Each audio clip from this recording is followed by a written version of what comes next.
Bien, buenas tardes, doctores. Ahora vamos a empezar con el primer tema, que es de la unidad uno, y es en relación a patología oral. Nuevamente, pues solamente vamos a mencionar uno que otro tema, no vamos a hablar de toda la patología de la cavidad. Y bueno, pues igual hablo sobre generalidades. Recuerden que hay 4 tipos de tejidos: el epitelial, mesenquimal, hematolinfoide y nervioso. El tejido epitelial, ustedes ya saben, es aquel que recubre, ¿no? Órganos o que conforman órganos. Por ejemplo, pues le decimos el parénquima hepático, ¿no? Nos referimos al epitelio de hígado, al parénquima pancreático, parénquima cardíaco, o sea, todos los, bueno, realmente el corazón no tiene epitelio, perdón, fue un mal ejemplo, pero por ejemplo, pulmón, otras estructuras, incluso la piel, ¿no? La piel, que es el órgano más grande. Eh, Ahora, nosotros histológicamente, aparte de poder observar cada uno de los tejidos que conforman a los órganos, y de nombrarlos conforme al órgano que estamos observando, también podemos referirnos a ellos en base a su morfología. Por ejemplo, está el epitelio cilíndrico, que como tal son unas células alargaditas; el epitelio estratificado, que se refiere a aquel epitelio que está conformado como por capas, por ejemplo, la piel o la mucosa. Pseudoestratificado, pues cuando igual manejamos capas, pero la diferencia es que aquí no podemos ver dónde inicia una célula, dónde termina otra, ¿no? O sea, están como amontonaditas. Cúbico, o bien también lo podemos mencionar en relación a lo que producen, por ejemplo, epitelio seroso, que eso lo vemos mucho revistiendo la pleura, cavidad peritoneal, por ejemplo; un epitelio mucinoso que produce moco; el epitelio mesotelial, ¿no? Que va en relación a pleura. Mesenquimal, el tejido mesenquimal es el tejido de sostén. O sea, no crean que el epitelio está ahí nadando solo. O sea, el epitelio requiere de un tejido que lo sostenga. Esa es la función. Y bueno, mesenquimal, que también es lo mismo que tejido de sostén, estamos haciendo referencia a todos estos tipos de tejidos: tejido fibroconectivo, muscular, adiposo, óseo, condroide, por ejemplo. El hematolinfoide, que también es otro tipo específico, y nervioso, ¿no? En general, yo, bueno, lo estoy clasificando así. Tenemos enfermedades inflamatorias, infecciosas, autoinmunes y neoplásicas. Recuerden que los tumores o neoplasias hay benignos y malignos, ¿no? Y en ese inter, ya lo vimos, tenemos las lesiones premalignas, que es lo que se conoce como displasia y neoplasia intraepitelial. Entonces, aquí nuevamente vean, lo que les menciono puede ser el epitelio, también dependiendo de su localización y su función. Bien, vamos a empezar con tumores epiteliales, pero de cavidad oral. Igual nosotros como patólogos nos basamos mucho en los versículos de la OMS. La OMS pues contiene un versículo por cada órgano. Por ejemplo, en este caso, cavidad oral, por ejemplo, hematolinfoide. Tenemos un versículo que se encarga de tumores óseos, ¿no? Tejidos blandos, dependiendo, bueno, pues maneja, de cada órgano maneja los tumores, y maneja tumores malignos. Puede mencionar algunos benignos o lesiones precursoras, dependiendo de cada órgano. Entonces, recuerden que la cavidad oral en su mayoría está conformada o revestida por mucosa, como aquí nos lo están señalando. Vean, de encía, del paladar, por ejemplo, labios, ¿no? Todos, en su mayoría es mucosa. Por lo tanto, el epitelio más frecuente en cavidad oral es el epitelio escamoso no queratinizado. En cambio, en la piel es un epitelio escamoso queratinizado, que es muy distinto. Aquí, bueno, nos manejan las neoplasias más frecuentes en cavidad oral.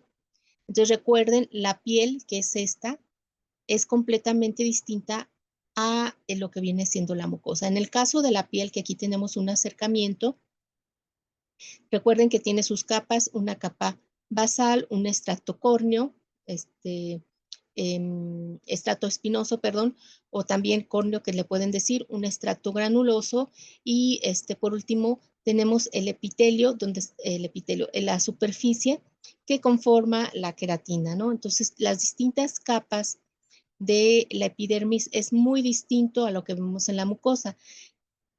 ¿Qué característica o qué capa más bien no tiene la mucosa a diferencia de la piel? Pues es el estrato granuloso. Como aquí se los estoy señalando, recuerden que de estas células granulares se está originando la queratina. Y vean, esta es una imagen de lo que es la mucosa, el epitelio de la mucosa. Recuerden que ya lo vimos, tiene una capa basal, una capa intermedia y una capa superficial, y aquí está en un acercamiento. Esta es la capa basal, esta es la capa intermedia y esta es la capa superficial. Entonces recuerden que a diferencia de la epidermis, no tenemos una capa granulosa. Entonces tenemos la mucosa, que es todo esto, y debajo de ella es la submucosa o tejido subepitelial, que está conformado por tejido mesenquimal. Ustedes aquí pueden ver tejido fibroconectivo, esto es tejido adiposo, y aquí vemos parte del músculo. Entonces recuerden que la mucosa tiene un epitelio escamoso no queratinizado. Y aquí nos lo ponen en dibujito. Recuerden, esta es la capa basal, que por lo general es una a dos hileras, a lo mucho, ¿no? Recuerden que en la capa basal están las células madre, y en la capa basal aquí se originan las células, van proliferando, van madurando, y conforme van madurando, a diferencia de la capa basal, si ustedes observan en la capa basal, el núcleo es más grande y es menos citoplasma. Pero conforme van diferenciándose y madurando, los núcleos se van haciendo más pequeños y el citoplasma es más amplio, hasta llegar a las capas superficiales, donde el núcleo se empieza a hacer más chico, e incluso ya podemos ver algunas células sin núcleo. Por lo tanto, pues, si vamos a hablar de la neoplasia más frecuente en cavidad oral, si la mucosa es el epitelio más frecuente, lo esperado es que la neoplasia maligna más frecuente es el carcinoma de células escamosas. Recuerden, carcinoma es neoplasia maligna epitelial. Entonces, el carcinoma escamoso, porque se está originando de un epitelio escamoso, es el más frecuente. Con respecto al carcinoma de cavidad oral, recuerden, es la neoplasia maligna más frecuente en este sitio.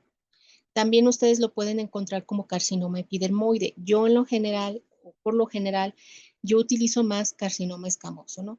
Carcinoma epidermoide, como lo menciona aquí, epidermis, pues va en relación a piel. Entonces, lo ideal es decir carcinoma escamoso no queratinizante, o si estamos hablando de piel, ustedes pueden decir carcinoma escamoso queratinizante, ¿no? O simplemente carcinoma escamoso. Bien, tenemos la patogenia o la evolución de esta neoplasia. Como se menciona, pues al inicio puede haber un evento que produzca hiperplasia del epitelio escamoso. El decir hiperplasia es un incremento en el número de células, por lo tanto vamos a ver un incremento en número de capas, pero las células no deben de tener atipia. Van a seguir organizadas, manteniendo su arquitectura. Puede evolucionar a una displasia, como ya lo vimos, de bajo y alto grado, o neoplasia intraepitelial de bajo y alto grado, y si persiste, evolucionar a un carcinoma, como es el carcinoma in situ, donde conserva la membrana basal, o puede ser ya un invasor cuando la membrana basal se ve afectada. Bien, aquí desgloso todas las neoplasias que manejan en la OMS, ¿verdad? Como les mencioné, puede mencionar algunas lesiones precursoras o no neoplásicas, pero básicamente nos va a hablar de las neoplasias más frecuentes. Si observan, aquí dice tumores epiteliales, y en la mayoría pues es el carcinoma escamoso. Y bueno, pues puede haber otro tipo de neoplasias, vean, mesenquimales, neuroectodérmico, pero bueno, esas son menos frecuentes. ¿Qué pasa con respecto al carcinoma escamoso de cavidad oral? Representa el 95% de estas neoplasias en cavidad oral, o sea, es el más frecuente. El otro 5% pues corresponde a adenocarcinomas, pero estos adenocarcinomas se están originando de glándula salival. Recuerden que en la cavidad oral pues tenemos glándulas y las glándulas, como el mismo nombre lo dice, pues de ahí se origina el adenocarcinoma, adeno que significa glándula, carcinoma, neoplasia epitelial, ¿no? El carcinoma escamoso es la sexta neoplasia más frecuente en el mundo. La proporción pues se menciona un poco más en hombres, ¿no? Sobre todo en encía y de 10 a 1 en labios. O sea, es más frecuente esta neoplasia en encía y labios sería como el segundo sitio por frecuencia. En México es el más frecuente en cavidad oral. Vean, su incidencia es entre el 1% y 5% de todas las neoplasias malignas. ¿Qué hay con respecto a la patogenia de esta neoplasia? Bueno, pues también es multifactorial. Claro, está asociada al uso de tabaco y alcohol. El pan mascado, que es más en sitios o en países orientales. La exposición a radiación, ¿verdad? Uso de cannabis, una higiene oral deficiente, y claro que está asociado a virus como es el virus del papiloma humano, el 16 y el 18, que ustedes recuerden que son oncogénicos, y normalmente la presencia de este virus, vamos a ver estas neoplasias asociadas a este virus, sobre todo en amígdalas, en base de lengua y faringe. Entonces, si a ustedes llega una pieza que lo mencionen como que es amígdala, y bueno, el paciente cuente con varios factores que impliquen un riesgo, ¿verdad? Y ya saben que pues el hecho de ver un carcinoma escamoso en amígdala, pues lo ideal es corroborar la presencia o ausencia de este virus. Bien, con respecto a la etiología, déjenme bajo esto acá. Okay. Bien, puede haber alteraciones cromosómicas, como actualmente se estudia en la mayoría de las neoplasias, y bueno, pues que también tengan una carga alta de mutaciones somáticas. Sin embargo, todos estos factores pueden influir también para que se desarrolle, ¿no? Sobre todo el exponerse a todo esto, como es el alcohol, el tabaquismo, en la mucosa va a producir efectos, ¿no? Primero una inflamación crónica persistente que va a producir cambios displásicos que puede ir de una neoplasia intraepitelial de bajo grado a una de alto grado y evolucionar a un carcinoma escamoso. ¿Cuáles son las alteraciones cromosómicas más frecuentes? Pues pérdidas y ganancias, ¿no? De todos estos genes, por mencionar algunos. O bien, puede estar asociado a síndromes, aquellas personas que están predispuestas genéticamente y que tengan estos síndromes corren un riesgo importante en porcentaje de desarrollar carcinoma escamoso de vía oral, ¿no? Y aquí nos mencionan como el síndrome de Lynch, gerodermia pigmentada, todas estas neoplasias, perdón, todos estos síndromes, el paciente, pues ustedes tienen que examinarlo bien, ver bien cavidad oral. ¿Por qué? Porque hay un riesgo de que desarrollen estos tumores. Bien, el carcinoma epidermoide, bueno, pues es la neoplasia epitelial maligna con diferenciación escamosa que surge del epitelio de la cavidad oral. Puede localizarse, ya saben, el primer sitio es en encía, y le sigue lo que viene siendo labio, ¿no? Sin embargo, en personas entre la quinta y novena década de la vida, pues pueden presentarlo en lengua, en región ventral lateral, piso de la boca, mucosa bucal posterior, mucosa gingival alveolar. Representa el 25% de carcinomas orales, 50% de carcinomas intraorales, que ya puede estar afectando, por ejemplo, pilares, ¿no? Y es el sitio más común de las neoplasias escamosas, cavidad oral. La supervivencia, pero me estoy del sitio más común, pero intraoral, intraoral o eh, em, eh, de la neoplasia escamosa. Bien, Supervivencia, pues depende de la etiología, ¿no? La supervivencia a 5 años puede manejarse hasta 80% cuando se encuentra en etapas tempranas, aquí le dicen incipientes, pero si ya está en estadios tardíos, corresponde al 20%. Se menciona que si tiene asociación a virus del papiloma humano, vean cómo tiene una mayor supervivencia a largo plazo. Los tumores pueden ser primarios, pueden ser múltiples, sincrónicos o asincrónicos. Recuerden, a esto se le conoce como cancerización de campo. ¿A qué se refiere cancerización de campo? A esto, a que vamos a encontrar neoplasias malignas primarias en un solo sitio, pero pueden ser múltiples, ¿no?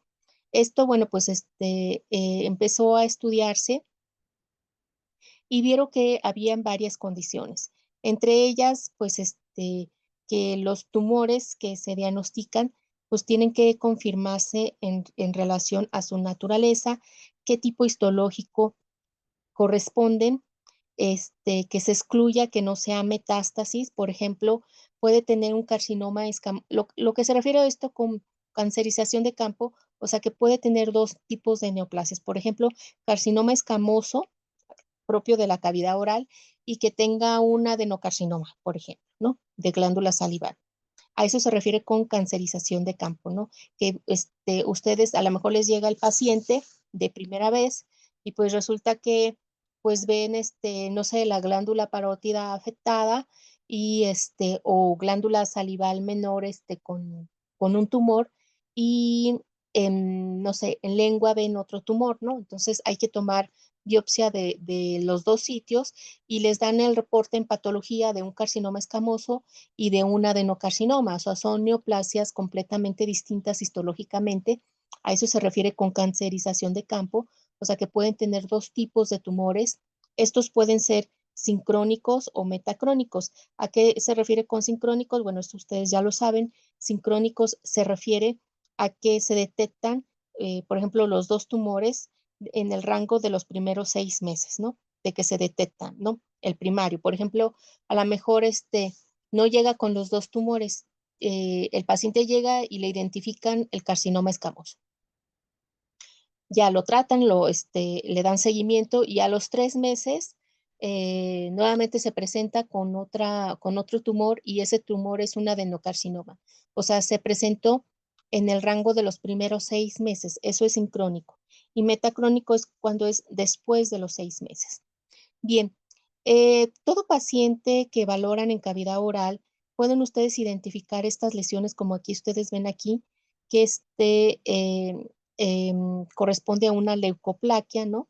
Que es como una membranita de color blanco, o pueden ver unas zonas hiperémicas rojizas, como aquí lo estamos observando, que también se le conoce como eritroplaquia. De esas lesiones, ustedes tienen que tomar biopsia.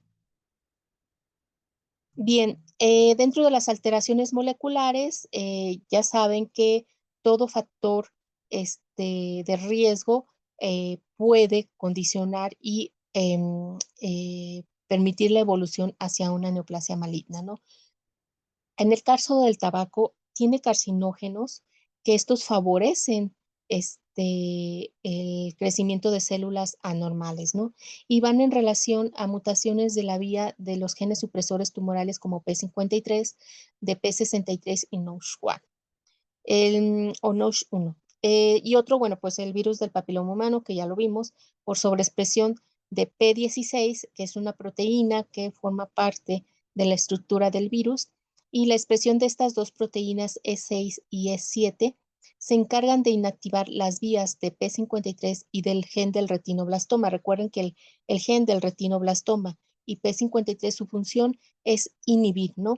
Inhibir el ciclo celular. Si detectan alguna alteración en una célula, pues inducen la apoptosis. Pero si están inactivadas, pues no lo inhiben y por lo tanto favorecen su crecimiento. Bien, el carcinoma escamoso, ¿cuáles son las localizaciones más frecuentes? Pues puede ser en lengua, cara ventral, en piso de boca, encía, que ya lo vimos que es el más frecuente, pilares, por ejemplo. y puede ir precedido de una lesión premaligna, como aquí ya lo vimos, una eritroplaquia, que es esto que ustedes ven irregular de color rojizo, y leucoplaquia es esto que ustedes ven blanquecino. De aquí se toma biopsia y hay que determinar si estamos ante una lesión premaligna, que solamente lo vamos a ver por el corte histológico, o si estamos ya ante un carcinoma. En las primeras etapas puede ser una placa elevada, nacarada, de consistencia firme, ¿no? Irregular o verrucosa.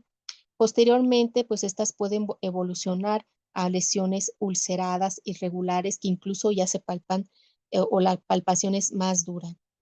Bien, la evolución ya lo mencionamos, pues si hay un evento que mantiene una lesión inflamatoria crónica, pues esta puede evolucionar a una hiperplasia, de una hiperplasia a una displasia, de una displasia puede evolucionar a un carcinoma in situ, y de un carcinoma in situ un carcinoma invasor, ¿no? Ese sería como la evolución o la patogenia del carcinoma. Aquí tienen una imagen con un acercamiento de una leucoplaquia, que puede ser una neoplasia intraepitelial, pero pues no lo vamos a poder determinar hasta que veamos la biopsia. Entonces, recuerden, aquí tenemos una mucosa que es un epitelio escamoso no queratinizado, normal. Vean, aquí está su capa basal, intermedia y superficial.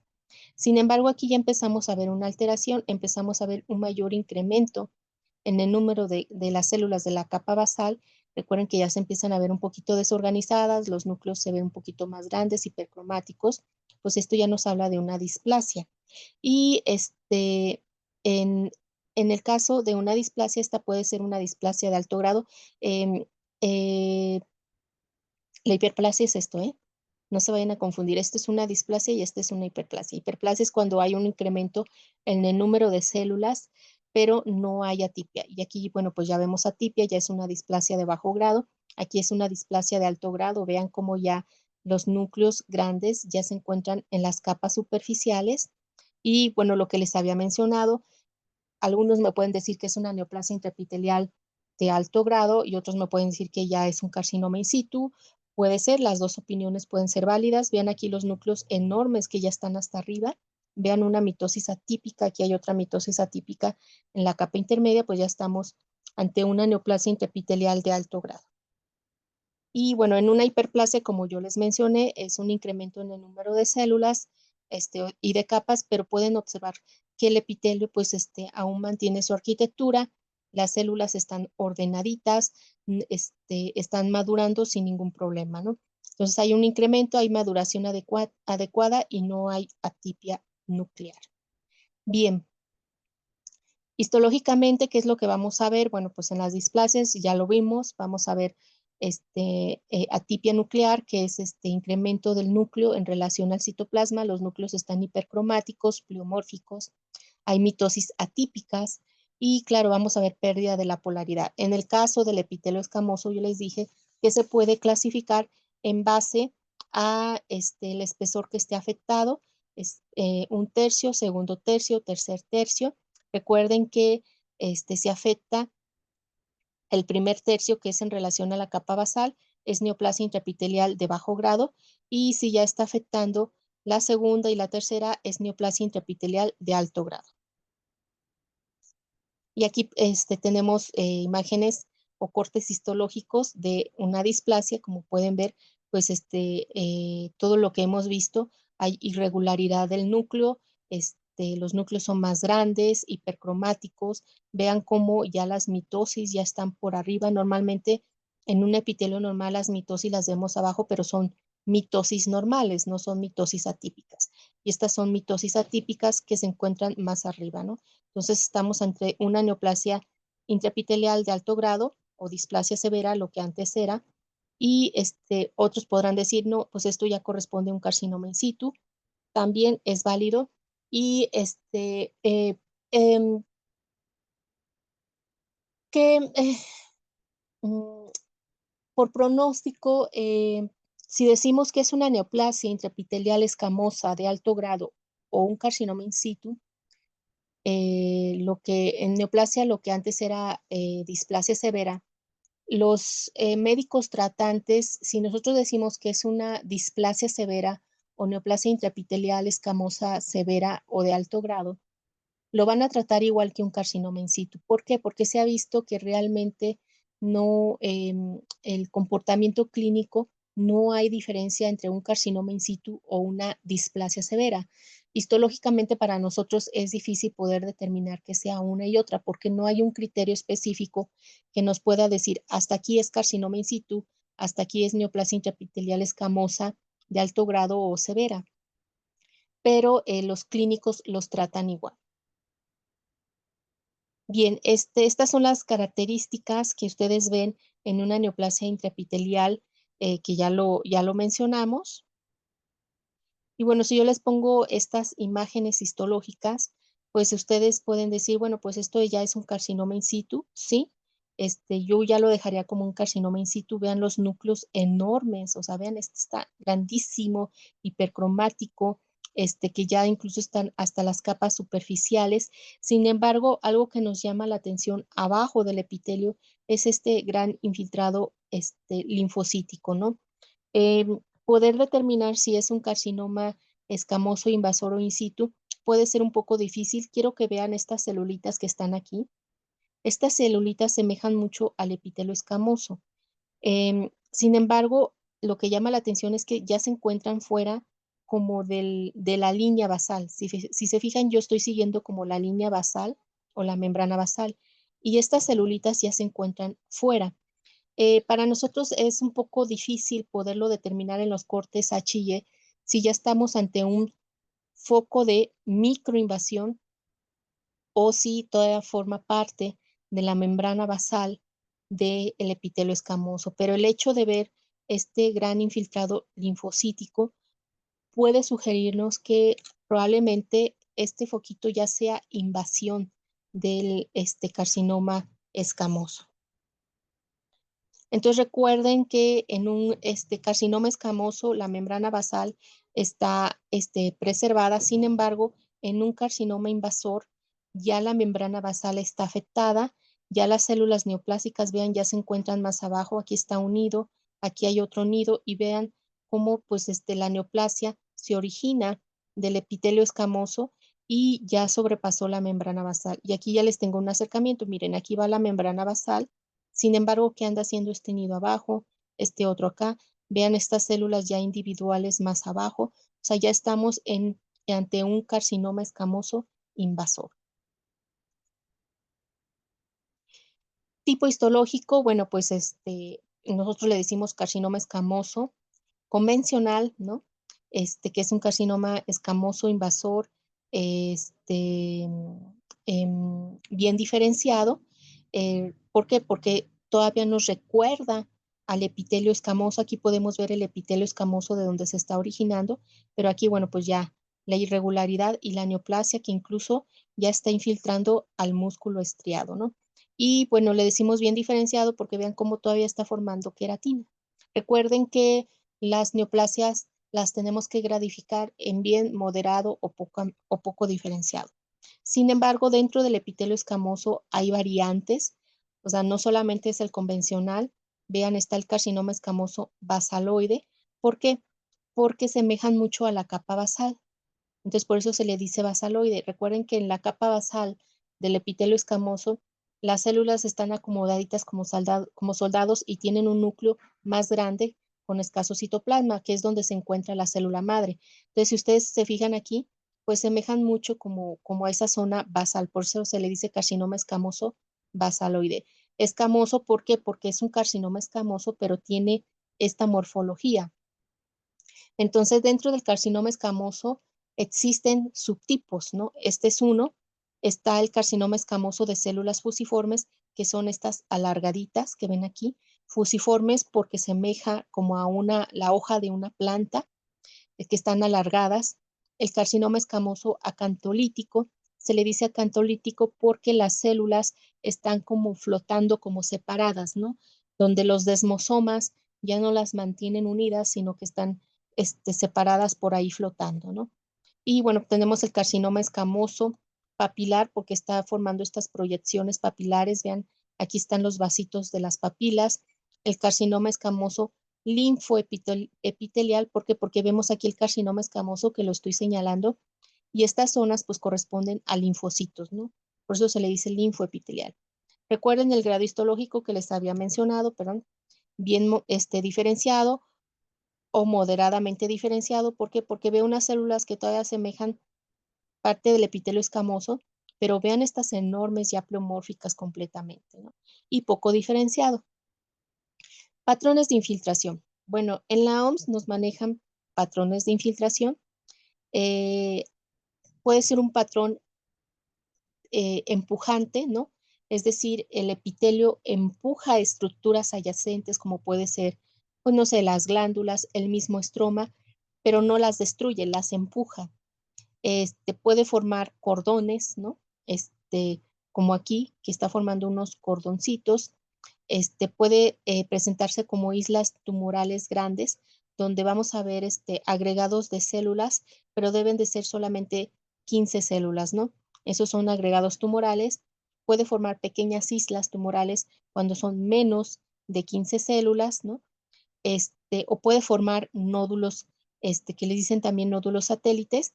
Es decir, ustedes pueden ver aquí, suponiendo este nódulo, y a menos de 1 milímetro vemos otro nódulo.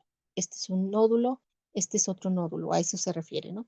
O podemos ver células individuales, ¿no? Células ahí solitas, ¿no? Que es otro tipo de patrón infiltrante. Tenemos que determinar la profundidad de invasión. O sea, no solamente es ver el carcinoma aquí escamoso, sino que ver hasta dónde está invadiendo. Aquí los pongo con una línea azul. Es decir, desde la capa basal de donde se está originando, tenemos que medir hasta el último nido cuánto es la distancia, ¿no?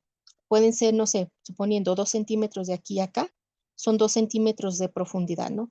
Y hay que decir la capa que está invadiendo, dermis reticular o dermis papilar, no sé, por ejemplo, aquí dermis papilar, aquí dermis reticular, o ya está afectando hipodermis, o ya está afectando dermis, en el caso, por ejemplo, del carcinoma escamoso en piel. Pero en el caso del carcinoma escamoso en cavidad oral, pues nosotros lo que podemos decir es que está invadiendo su mucosa, que es el tejido fibroconectivo, pero si ya vemos que está infiltrando músculo estriado, pues ya decimos, el tumor infiltra hasta tejido muscular estriado, por ejemplo. Bien, hay una estadificación, todas las neoplasias tienen estadificación, ¿verdad?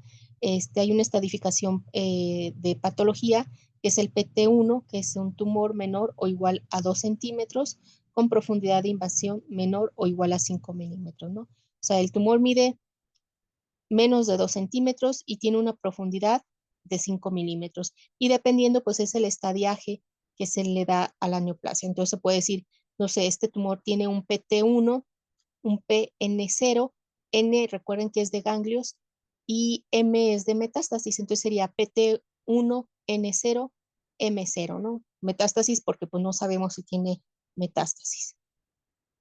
Con respecto al carcinoma escamoso, el sitio más frecuente de metástasis es a los ganglios. Entonces, los carcinomas van a seguir la línea media en relación a metástasis a ganglios linfáticos bilaterales. Entonces tenemos los ganglios linfáticos subdigástricos, de región submaxilar, la cadena yugular media, como aquí ustedes lo pueden ver, ¿no? Entonces los más frecuentes en metástasis son los submaxilares, los subdigástricos y los yugulares medios, ¿no? Aquí está la cadena o lo pueden determinar por niveles, ¿no? Nivel 1, como aquí lo ven en el dibujito, que es la celda submaxilar, nivel 2, que son los ganglios subdigástricos y yugulares superiores, aquí no lo ponen 2, 3, yugulares medios, que es 4, acá está, 4, que son los yugulares inferiores, 5, que son los ganglios espinales, y 6, que son los ganglios recurrenciales.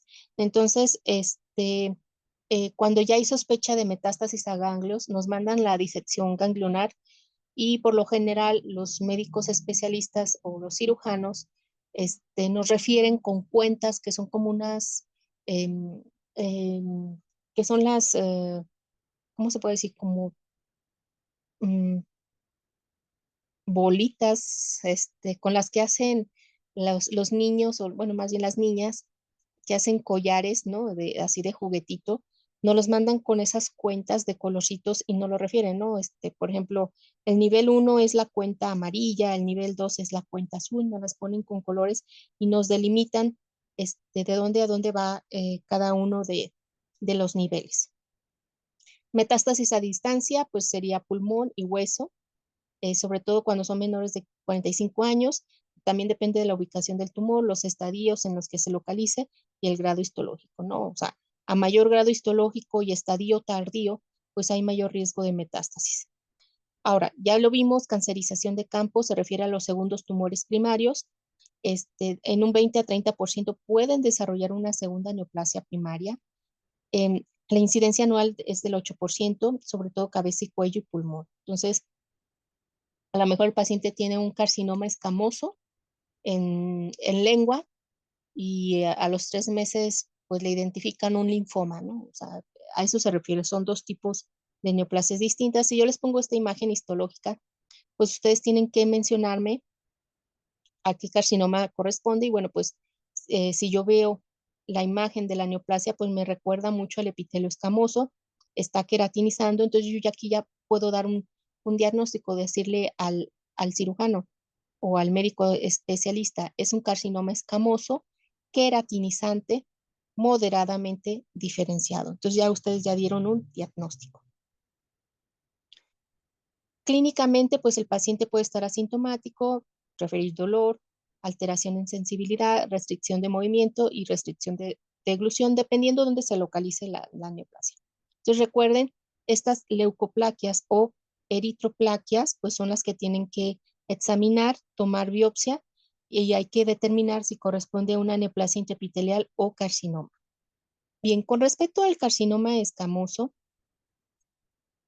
es una neoplasia agresiva en cavidad oral con una propensión a la invasión local, recuerden, ganglios, o puede ser en la misma región. Este, entonces, cuando les llegue un paciente con diagnóstico de carcinoma en cavidad oral, pues ya deben ustedes sospechar que el paciente ya pueda tener metástasis, porque es un sitio muy frecuente, es una neoplasia con mucha frecuencia de metástasis. Factores pronósticos, el tamaño del tumor, el estadio ganglionar, vean que el 22% pueden tener metástasis ocultas, entonces, aunque ustedes no lo vean aparentemente, esos pacientes ya pueden tener metástasis. Y metástasis a distancia. ¿Cuáles son los factores de riesgo histológicos que nosotros los patólogos tenemos que mencionar en el reporte histopatológico? Para peor pronóstico, invasión perineural y linfovascular, o sea que veamos estas células neoplásicas dentro de los vasos o de los nervios, si el espesor de profundidad es de más de 4 milímetros, o sea, si de aquí, de la basal, que es esta, hasta acá, mide 1 centímetro, pues ya es un factor de riesgo, ¿no? Los márgenes, hay que mencionar si los márgenes que nos refieren se encuentran libres, el profundo, laterales, etcétera. Si hay extensión extracapsular de metástasis, es decir, los ganglios linfáticos, si ustedes recuerdan, dentro de sus características histológicas tienen una cápsula externa, ¿no? Si hay metástasis en el ganglio y estas células neoplásicas en el ganglio ya están rompiendo la cápsula del ganglio, pues bueno, pues también eso es un factor importante para el estadiaje. Y bueno, pues si hay una lesión precursora, también hay que mencionarlo, ¿no? Bien, eh, estas neoplasias, de ser queratinizantes, pueden incluso ser anaplásicas. ¿A qué se refiere con anaplásicas? Que no es que sean poco diferenciadas, es que en realidad las células son, les decimos, bizarras o monstruosas, ¿no? Que en realidad, o sea, es difícil poder determinar, pues si es primario de la cavidad oral, ¿no? Tienden a infiltración local, como ya lo vimos, la más frecuente o local es ganglios linfáticos y a distancia, pues pulmón, hueso, hígado. El tratamiento, hay que resecar el tumor, hay que hacer una disección cervical, esto para evitar recaídas. Y bueno, pues recuerden que los asociados a BPH pues tienen un mejor pronóstico.